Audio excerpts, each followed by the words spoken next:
कैसे मेरे क्लाइंट ने वो डेडली मिस्टेक करी जिसके वजह से उन्हें 12 लाख रुपए और उससे भी ऊपर का नुकसान झेलना पड़ गया, और वो भी अपने एग्रो टूरिज्म प्रोजेक्ट को हमारे गाइडेंस में स्टार्ट करने से पहले। कभी कभी दूसरों की गलती से भी हम बहुत कुछ सीख सकते हैं। ट्राई कीजिएगा इन टिप्स को, जिससे आप भी अपने पैसे इस एग्रो टूरिज्म के प्रोजेक्ट को स्टार्ट करते वक्त बचा सको। तो ये समझने के लिए आज के इस पूरे वीडियो में बने रहिएगा। तो आज हम आपको नासिक महाराष्ट्र से गुजरात के तरफ हमारे साथ अगले 4 दिन के साइट विजिट कंसल्टेशन में आपको लेके चलते हैं फॉर एग्रो टूरिज्म।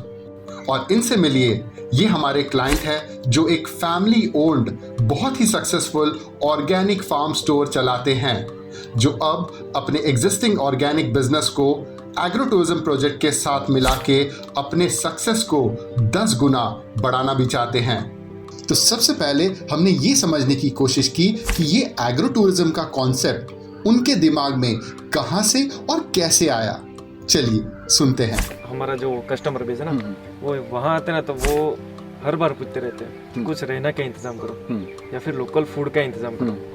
तो उसी वजह से भी एक आइडिया आता रहता था कि कुछ तो करना होगा। इसी वजह से हमने वो गुजरात टूरिज्म में ऑलरेडी रजिस्टर करवाया था, लेकिन वो फेल हुआ।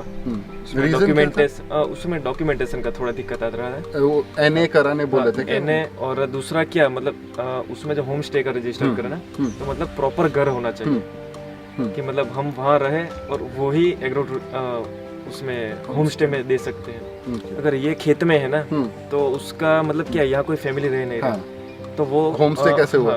होम स्टे नहीं हुआ। तो इसी वजह से वो रिजेक्शन आया था। उसके बाद ये एग्रो टूरिज्म का सोचा। एग्रो टूरिज्म के प्लस और माइनस को समझने के लिए अब हम अपने क्लाइंट के साइट पर जाते हैं। रास्ते में जाते आते मुझे कुछ दिखा। मैंने इमीडिएटली गाड़ी रुकवाया और उतर गया एग्रो टूरिज्म की बारीकियों को समझने के लिए। क्या आपको दिख रहा है आपका अपना पहला टिप?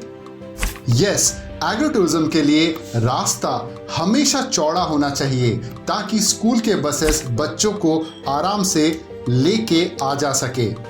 अगर आपकी जमीन से लग के सड़क पहले से ही पतली है, तो इसका प्रोफेशनल उपाय हमारे पास है जो आपको मदद भी कर सकती है। खैर, इसके बारे में बाद में कभी बात करते हैं, लेकिन ये रहा आपका दूसरा टिप।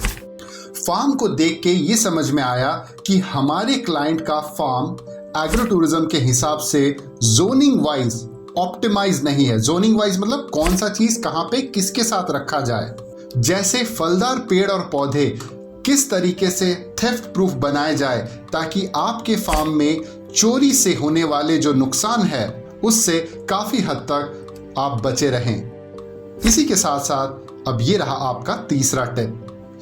एग्रो टूरिज्म में सेटअप के नाम पर पैसे तो बचाने हैं, लेकिन सस्ते के चक्कर में चीप दिखने वाले अनप्रोफेशनल सेटअप आपके एक्सपेरिमेंट की बलि ना चढ़ जाए, इसका आपको खास ख्याल रखना पड़ेगा। इसमें आपके पैसे डेड हो जाते हैं। 6 सीमेंटेड प्लेटफॉर्म एक साथ में ना बनाकर उसी 6 सीमेंटेड प्लेटफॉर्म के पैसे को अगर आप 3 ही प्रीमियम दिखने वाले टेंट पर रखते जो कैमरा फ्रेंडली लुक देती, तो ज्यादा प्रोफेशनल हाई प्राइस आप अपने फार्म विजिटर से स्टे के नाम पर प्रीमियम चार्ज करके पैसे कमा सकते थे। एग्रो टूरिज्म के प्रोजेक्ट के सेटअप के नाम पे आप चीप खिलौने जैसे दिखने वाले सेटअप के साथ कभी भी कॉम्प्रोमाइज मत कीजिएगा, क्योंकि इसके चलते आप प्रीमियम चार्जेस सामने वाले फार्म विजिटर से चार्ज करने से चूक सकते हो, और वो ये चीप सेटअप देखते हुए अट्रैक्टेड भी नहीं होते, उल्टा रिपेल हो जाते हैं। और यही सारे प्लानिंग की कमी और मैनेजमेंट का ना होना, इनके वजह से जो उनको फाइनेंशियल लॉसेस हुए, इसी पेन ने हमारे क्लाइंट को मोटिवेट किया कि वो हमसे इसका प्रोफेशनल लेवल का एग्रो टूरिज्म का सर्विसेज ले। पहले जो हमने बिना प्लानिंग की किया था ना, तो वो पूरा प्लेटफॉर्म तो खड़ा कर दिया। 4 प्लेटफॉर्म वैसे प्लेटफॉर्म किस चीज़ का थोड़ा सा वो मतलब स्टे के लिए किया था। तो वो खड़ा तो कर दिया, लेकिन उसके बाद का जो दिक्कत आया, मतलब वो उसके बाद भी मतलब क्या करे, वो उसका कुछ प्लानिंग नहीं आ रहा। मतलब एग्जांपल और थोड़ा बताइए, जैसे क्या दिक्कत आ रही थी उसमें? दिक्कत में तो वही जैसे आपने हाँ, अपने फार्म पे हाँ। जैसे लो कॉस्ट में आपने टेंट खड़ा करने का टेंट सोचा खड़ा, स्टे हाँ, के लिए, हाँ, तो उसमें क्या दिक्कतें आ रही थी?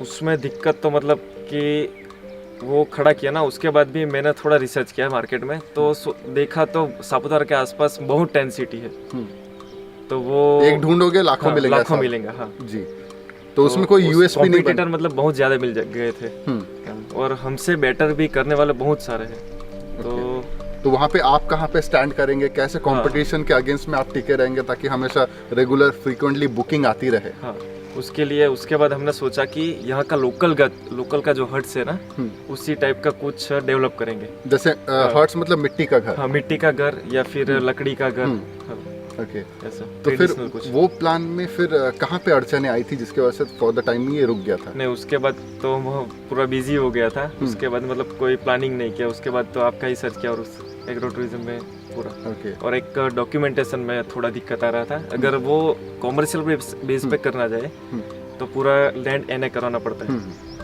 और उसके बाद मुझे रेफरेंस मिला कि अगर एग्रो टूरिज्म चालू करें तो उसमें मतलब लैंड एनए का एक इशू हो जाए, कम हो जाएगा और डॉक्यूमेंटेशन बहुत कम हो जाएगा।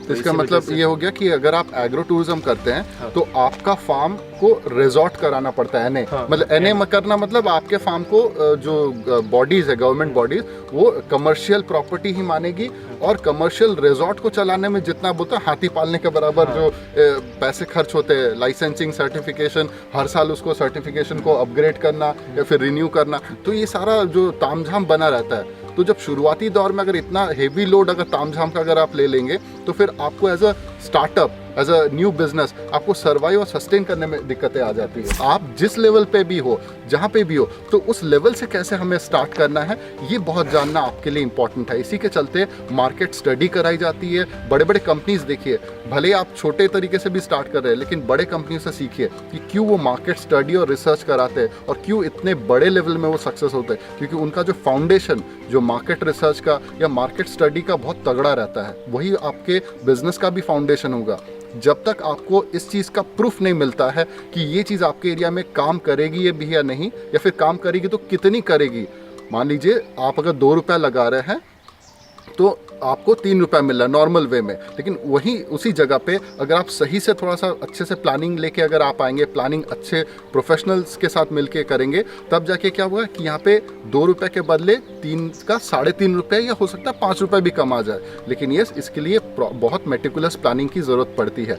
इसी के चलते आप हो सकता है for the timing highly paid expert को, इंडस्ट्री के जो बेस्ट एक्सपर्ट है उनको आप हायर कर रहे हैं। क्यों? क्योंकि वो आपके पीछे से जो आपके एग्जिस्टिंग बिजनेस में, अगर आप फार्मर हो तो एग्जिस्टिंग बिजनेस में कहाँ कहाँ लीकेजेस हो रही है उसको कैसे स्टॉप करना है और आगे से पैसे कमाने में कहाँ से मतलब रास्ते खुलेंगे। तो ये दोनों चीज़ें वो आपके लिए मतलब आगे से इनकम का रास्ता और पीछे से जो आपके लीकेजेस हो रहे हैं दोनों को आप संभाल लेंगे ताकि आपके आगे से ग्रोथ हो सके फ्यूचर में। क्योंकि आपको at the end of the day market में उतरना इंपॉर्टेंट नहीं है, बट मार्केट में टिके रहना, मोनोपोली बनाए रखना, ये आपके लिए ज़्यादा इंपॉर्टेंट होगा। तो इसीलिए आज का ये सेशन हमने सर के खेत में अभी किया हुआ है। तो इनिशियली जब आप हमें हायर कर रहे थे तो उस टाइम में वो 3 कौन से पॉइंट थे जिसके वजह से आप थोड़ा रुक जा रहे थे? मतलब ये भी तो पॉइंट था वो, तो भी आप बताइए क्योंकि बहुत सारे ना व्यूअर्स का भी प्रॉब्लम सॉल्व हो जाएगा इससे। जी, उसमें पहले तो आता था थोड़ा बजट का जी, आपने थोड़ा फी बोला था ना, जी, जी। तो वो पहले मैंने पापा को बताया, तो थोड़ा उसमें कंफ्यूजन था कि मतलब इतनी फीस मतलब कैसे। और फिर वो क्लैरिटी फिर कैसे आई? क्लैरिटी तो मतलब उसके बाद मैंने बहुत सारे वीडियो देखे आपके जी। हाँ, तो उसमें थोड़ा कॉन्फिडेंस है कि अगर करेंगे सर, विवेक सर करेंगे तो कुछ अच्छा ही करेंगे। हाँ, 4 दिन का रिसर्च करेंगे, उसके बाद 10 दिन लगेंगे, तो कुछ ना कुछ तो दे के जाएंगे। यूट्यूब पे तो ऐसा ही, मैंने डायरेक्ट सर्च मारा एग्रो टूरिज्म, पहले गूगल पे सर्च मारा तो महाराष्ट्र में तो बहुत सारा देखा मैंने। उसके बाद मैंने सोचा चलो यूट्यूब पे जाके एग्रो टूरिज्म का सर्च मारते, तो आपका किसान क्लिनिक वो पहले आया, तो मैंने एक वीडियो देखा, उसके बाद मुझे अच्छा लगा और एक वो बजट में भी एक 2 रखे थे तो वो देखा, तो उसके बाद मैंने सारे पूरे वीडियो देखे। एग्रो टूरिज्म के प्रोजेक्ट में प्रोफेशनल प्लानिंग की कमी और प्रोफेशनल लेवल के मैनेजमेंट का ना होना, यही वो 2 रीज़न है जिसने हमारे क्लाइंट को बहुत फाइनेंशियल नुकसान दिए और इसी पेन ने मोटिवेट किया हमारे क्लाइंट को कि वो हमसे इस एग्रो टूरिज्म का प्रोफेशनल लेवल का सर्विसेज ले रहे हैं। तो क्या आप भी इनके जैसा पेन पाने का वेट कर रहे हैं, या फिर उस पेन को अवॉइड करने के लिए हम जैसे प्रोफेशनल को हायर करने के लिए मन बना रहे हैं? आपकी राय इस वीडियो के नीचे कमेंट करके ज़रूर बताइएगा।